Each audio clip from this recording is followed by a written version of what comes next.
This is the Pauly D radio program for hockey fans around the world.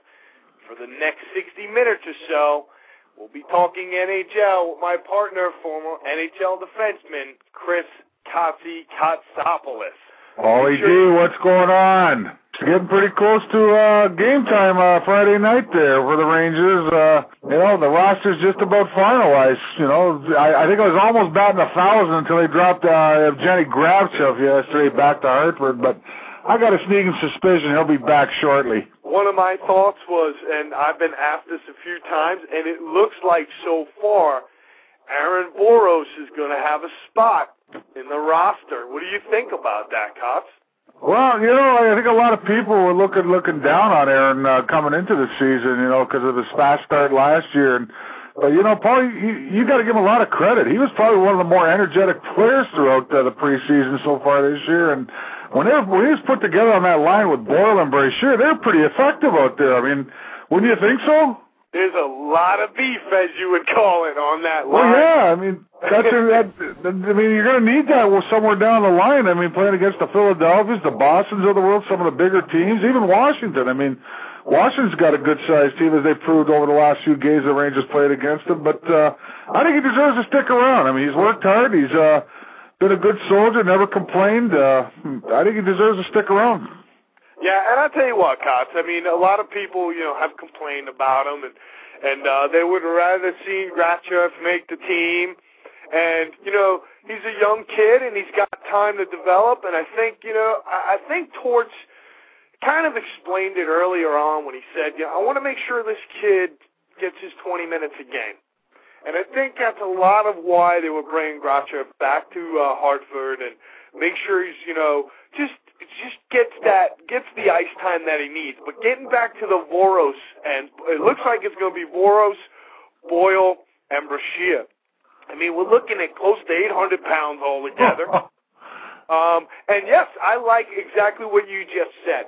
We play some ugly teams in the East, teams like Philadelphia, and I'll tell you what, these guys can help wear out defensive partners and defense. And I think, hopefully Vorsk, if he can stay physical and do what what his job is, we might have a little something there. Yeah, Pauly D, the bottom line is with that line, the line that we're talking about, Boyle, Voros, and Brashear, the one thing people forget is maybe the skill side of their game is not up to what everybody would expect as a National Hockey League standard, but they can all pretty well skate, and they got enough speed to do, like you just said, cause enough havoc in the opposition zone. So it probably looked pretty good when they're, putting a little Chris Pronger up against the glass there in Philadelphia, or when they come to Madison Square Garden. They're going to be effective at one time or another for the Rangers this year. Yeah, I'm excited to see it. The first thing I want to do, Cops, is, the preseason's behind us now. Let the games begin. And this is always tough, but it's always also a lot of fun. I want you to give me a shot right now at the top team, what teams you think are going to make the playoffs in the East and the West, and then I'll give you mine after you go. Or if you want, I'll go first. Yeah, I'll tell you what, I like Boston. I know a lot of people are going to say no, but I think they got a great bit of experience last year of how to win, because they got taught a lesson by a team in Carolina last year in that second round. I think Boston, even though they might have lost a little here and there, they added a little bit back, with guys like Morris.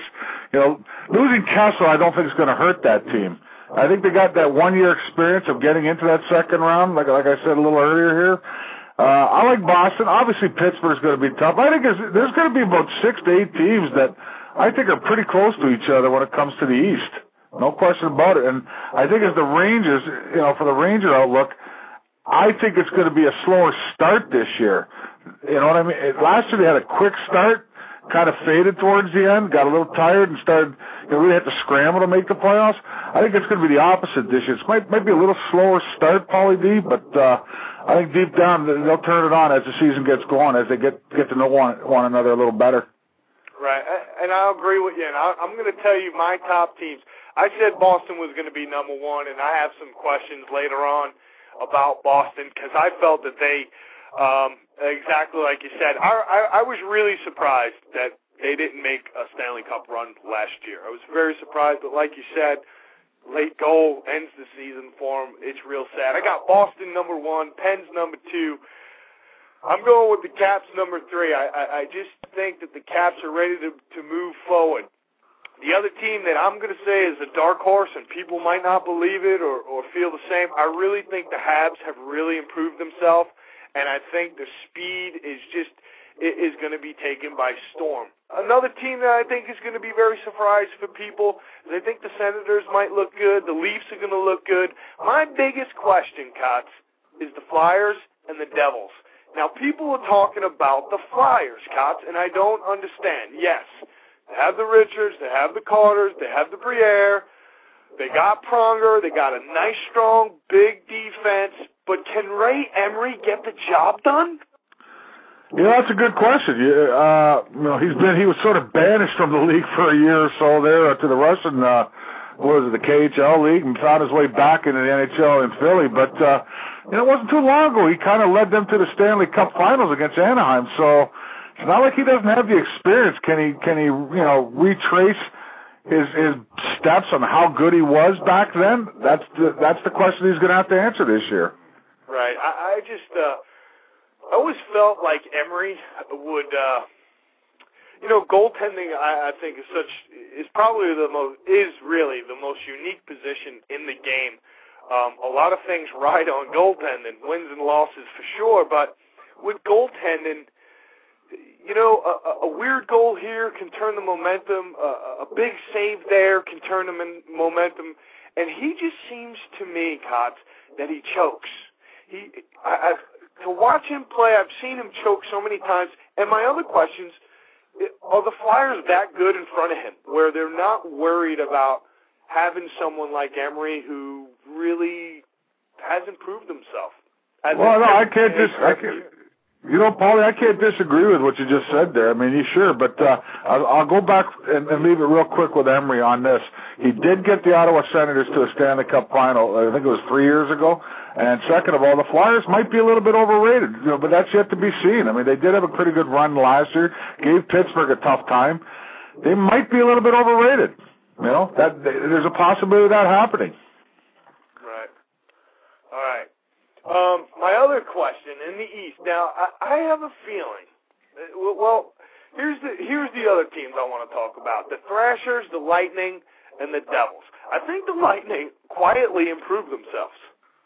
I totally agree with that one. I mean, I think you're going to see Stamkos actually be the player that everybody thought he was going to be last year. He kind of turned it on last year. I mean, and how can you go wrong with Vinny Lecavalier, arguably still one of the best players in the league? And I agree with you 100% on that. I thought they would do a little better than they did last year. So what do I know, Pauly, in the end? But I think Tampa's going to be a surprise this year. Right. Well, I mean, with the Lightning, I think their biggest question is in goal. I know they signed Niedermaki, and Smith had some concussion problems. If they can get a duo there that works, I have a feeling the Lightning have a chance of making the playoffs this year. And my last question, of course, everybody year after year, and this is so talked about, Kots, is the Devils. Now, forget the fact that Devils really made no improvements. They actually lost Gianta and Madden. Didn't really replace them with anybody. Now there's talk that maybe what's his name? Finneganov might be going that way. I know they signed Niedermeyer a couple of days ago. So. They got him. But here's the thing with the Devils: year after year, they don't put a big name team on the ice.